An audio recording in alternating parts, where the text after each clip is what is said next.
যাত্রা ফাউন্ডেশনের সাথে চেয়ারম্যান, আমি উইআইকি ফাউন্ডেশনের সিনিয়র সভাপতি। সুতরাং আমি মনে করি সেই দায়িত্ববোধ থেকে আমার কিছু কথা বলা উচিত। সম্মানিত সভাপতি doctor Mahfuzur Rahman, chairman ATN Bangla এবং এটিএন নিউজ, উপস্থিত আমন্ত্রিত অতিথিবৃন্দ এবং এটিএন বাংলার আমরা সকল সহকর্মীবৃন্দ, আসসালামু আলাইকুম। প্রথমে ধন্যবাদ জ্ঞাপন করছি, শুভেচ্ছা জানাচ্ছি হেলেনা জাহাঙ্গীরকে। উনি 6টি বই লিখেছেন। আমাদের লেখকের সংখ্যা অনেক বেশি, এটা সত্য। পাঠকের সংখ্যা তার চেয়ে অনেক কম, এটাও সত্য। তারপরেও থেমে থাকলে চলবে না, লিখতে হবে, পড়তে হবে।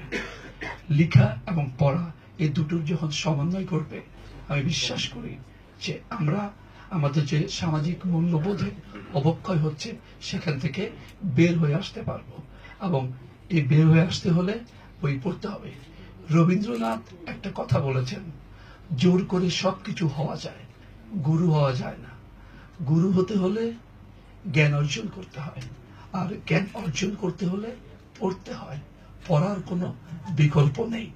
তাই আমি রবীন্দ্রনাথের সেই কথার সূত্র ধরেই বলছি, চলুন বেশি বেশি করে বই পড়ি। সামাজিক মূল্যবোধ থেকে যে অবক্ষয় হচ্ছে, নিজেদেরকে রক্ষা করি। আমি যদি নিজেকে রক্ষা করতে পারি, আমি আমার সন্তানকে রক্ষা করতে পারবো। আর আমি থেকে আমরা যখন আমাদের সন্তানকে রক্ষা করতে পারবো, তখন কাঙ্ক্ষিত বাংলাদেশ পাবো। এই কথাটুকু বলে আমি আরেকটি কথা অবশ্য না বললেই চলে না। আমি বিশ্বাস করি এই ফেব্রুয়ারি মাস এলেই বাংলা একাডেমিতে বই উন্মোচনের হিড়িক পড়ে যায়।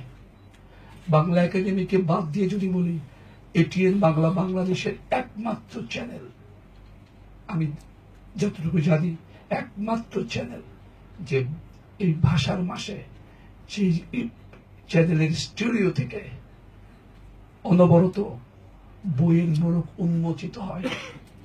এবং সেখান থেকে আমি বিশ্বাস করি যে বাংলাদেশের সামাজিক মূল্যবোধে যে অবক্ষয়গুলো হচ্ছে, সেখানে এটিএন বাংলা তার দায়িত্ব সঠিকভাবে পালন করে যাচ্ছে এবং ইনশাল্লাহ ভবিষ্যতেও পালন করে যাব। আমরা এইটুকু কথা দিতে পারি। সবাই ভালো থাকবেন এবং শেষ করব এই কথা বলে, বেশি বেশি করে বই পড়বেন। বই কিনে কেউ কখনো দেউলিয়া হয় না। ধন্যবাদ। আল্লাহ হাফেজ।